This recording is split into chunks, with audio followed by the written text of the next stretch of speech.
Hi, I'm Robert Steinke and welcome to my Harness Maker's Workshop. Now, when you look at a horse, what part do you normally look at first? That's right, the head. And when you look at the horse's head, what's the real standout thing? The eyes. And above the eyes, brow bands, whether they're brass, like in this Welsh Cob Stallion bridle, or a farm horse that has a big red brow band. So come down, have a look at my workbench, and you'll see all the different varieties, some dating back to 1910. So come and have a look, okay? Now these illustrations are from a catalogue that was printed in 1910, and you can see all the different designs, and you'd never see that one now. Doubt if you'd see that one, but some of them are much the same. That one there we are, there's part of it. Now the rings slightly different now, but that's there. The clincher pieces, which I'll show you examples in a minute. Now you've got those 1, 2, put a third one there, 3, and a flat chain. They've got wider ones, but there's a nice little fine one that would go on a pony bridle. So all these come together now, and some examples. There's also some smaller clincher pieces. Can you see those there? That's how they start life on the bridle. Now this isn't a brow band, actually it's a little show slip I make for young stock, but it's the same principle. And actually with this at the back you can see the way I've turned each individual clincher piece over. Now we'll go from that to something completely different. How about that for a brow band? Exactly the same, but just larger, lined in the red with a piping inside of it that I make, and that has matching nickel rosettes, and I just put a bit of colour around the outside of them. That can be in any colour. I've got an order now for one bridle in yellow, so that'll all be trimmed in the yellow. Reach across. There's a nice little pony bridle. It's actually for one of my ponies, little Roxy. And can you see the colour? That's in satin, but you can also do it in velvet, and it's good because it can match up with, say, the tie that you're wearing or the kid is wearing. That is a brow band I used for years and years. I had a very good black cob. My friend had one as well, and she had one of these. It looks a military. Well, she came from a military background, so she said to me, "Oh, why don't I have a white one as well?"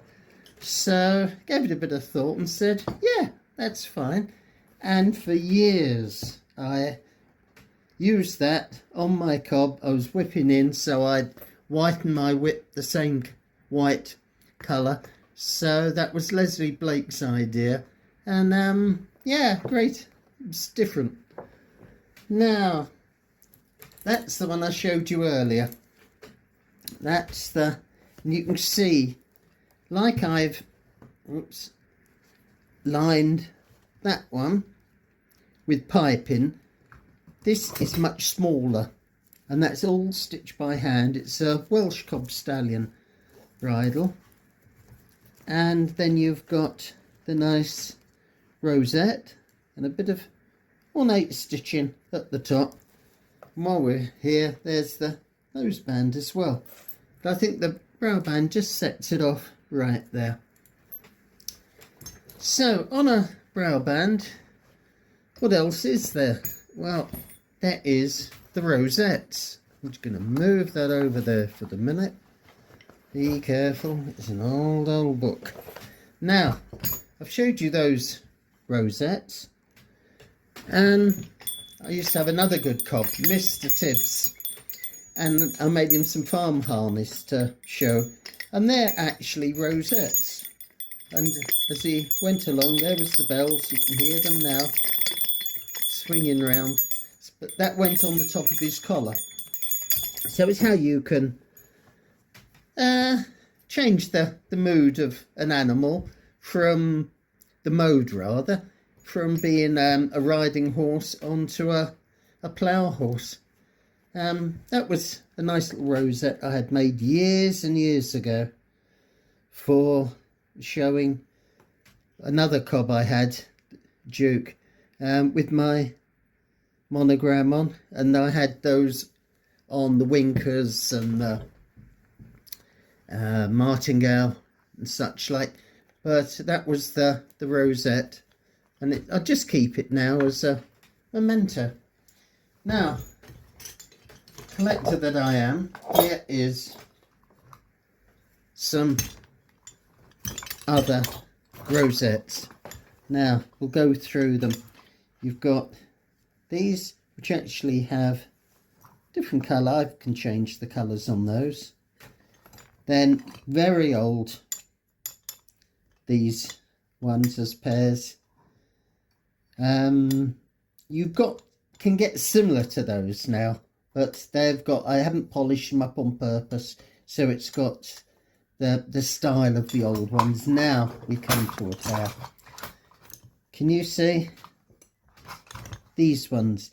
It's 1, 2, 3, 4, 5, 6 layers of leather there. These are Victorian, so these would be pre-1900, and they're just like ordinary martingale rosettes at the back, and then you've got some other horse heads, and the most unusual, a ceramic centre one. I've only got the one on that, which is a pity. Be great to have had the missing one there. Someone's monograms, very faint, but they've had them engraved in.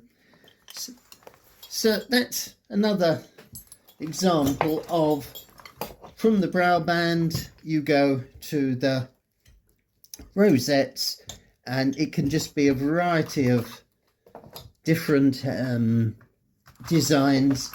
This little box I've got, I'll show you another time as well.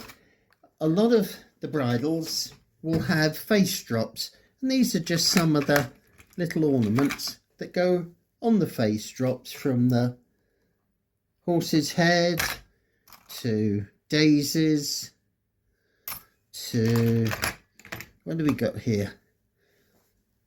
Lead-filled one, that's more for a carriage horse. And then you've got stag head,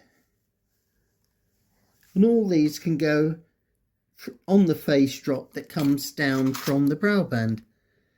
I'm just doing a set at the moment, and the customer would like the swinkle tree, so I'll come back to that set because we'll cover that another time. And for the Welsh of you out there, how about the dragon? I lived in Wales for a long time, loved the area, West Wales.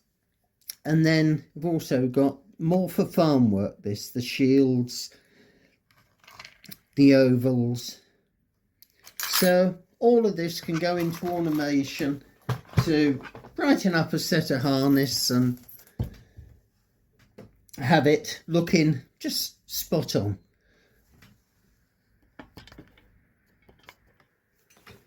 So, hope they gave you an insight into brow bands, and thank you very much for viewing.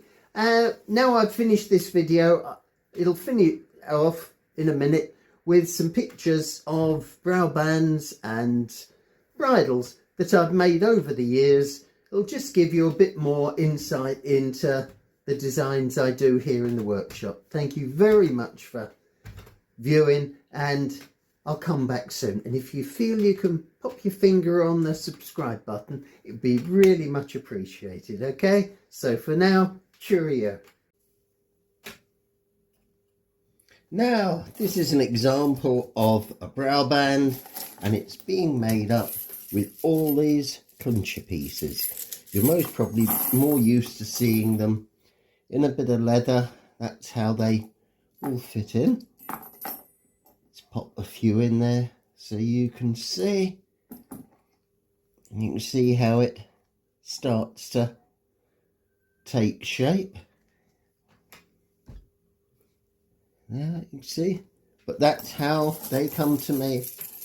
And I cut the leather. And I'm going to do that now, and then I'll just take you a stage or two on. This is my plough gauge. There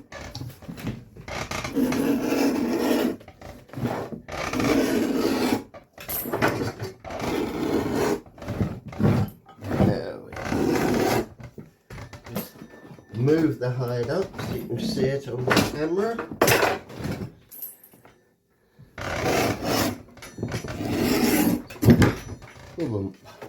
There we are. That's my plough gauge. I've cut it nice and wide. It will then be cut to size. It'll have the sharp edges taken off. It's my famous knife that I'll be cutting it with. There's the edge tool, which will take the sharp edge off. Then I've got little oval punch, and that you can see that makes the hole for the clincher piece. So I will do that, and then when that's all done, I will make a patent backing for it in red. I'll show you that a bit in a minute, and stitch it on so you'll have the black with the silver clinchers and the red behind it. When that's made, at the end of the brow band, there will be a nice pair of horsehead rosettes. So you'll have the clincher pieces in the middle, then the horse rosettes, they'll all be in the middle. And then, as a face drop, there'll be kidney beaters as well with this particular set. There is a nice red patent leather face drop, and there's a very nice lead-filled ornament there. So I've made the holes already, which is got to keep you hanging around. There we are. So there will be the middle part with the rosettes, which I will have a backing painted red, obviously, and then there'll be red strips along the brow band with all these in the middle. So when it's all finished, that'll be another example of the brow bands that I'm doing on this video.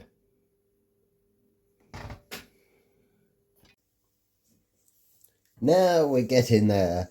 You can see I put a lot of the clincher pieces on, burred them over, folded them over at the back. There's just a few more to go on the end. So I'll show you how. I just put this screw punch there. 1, 2, and last one coming up. 3. That makes the holes, and then I just slip 1, 2, 3, 4 in. I'll burr those over in a minute. I'm going to stitch them. So I've got my pricking iron here, and you can see I've marked the stitches. Can you see the stitch marking? That's what will hold it all together. I've thinned the ends out, narrowed them down, because the brow band is actually too wide to go through the back of the rosettes. So with that, you can see how it's starting to come there. Then I'm out of this patent leather, I made a nice backing piece, and you can see it's, if you can see the line is piping in the middle. So in a minute I will put that onto the brow band to line it, and you can see the effect it's going to have. I'll then hand stitch all that with black thread with my favourite sewing machine, yes, the awl, and I'll come back and show you when it's all finished there, and then can move on to another brow band. It doesn't have to be red, it doesn't have to be coloured. I've got some to show you that lined in the brown, but different shade of brown. So there's a variety of brow bands on this video, so I'll bring you some more once I've stitched this all up. There we are, nearly all stitched. You see the stitching at the back? That's all backed on to this piece of painted leather with a nice piece of piping there. So I'm going to finish it off, the last few stitches, putting it in my stitching clamps, and with my favourite sewing machine called a stitching awl. And here we go. It's got 2 needles, so each stitch will be the same.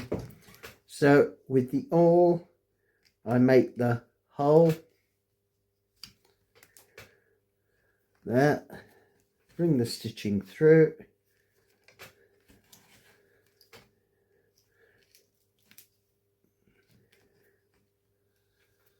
I'm actually swapping the needles. The left goes to the right and the right to the left. Therefore it's strong, because if one stitch breaks, it doesn't all sort of disintegrate like machine stitching.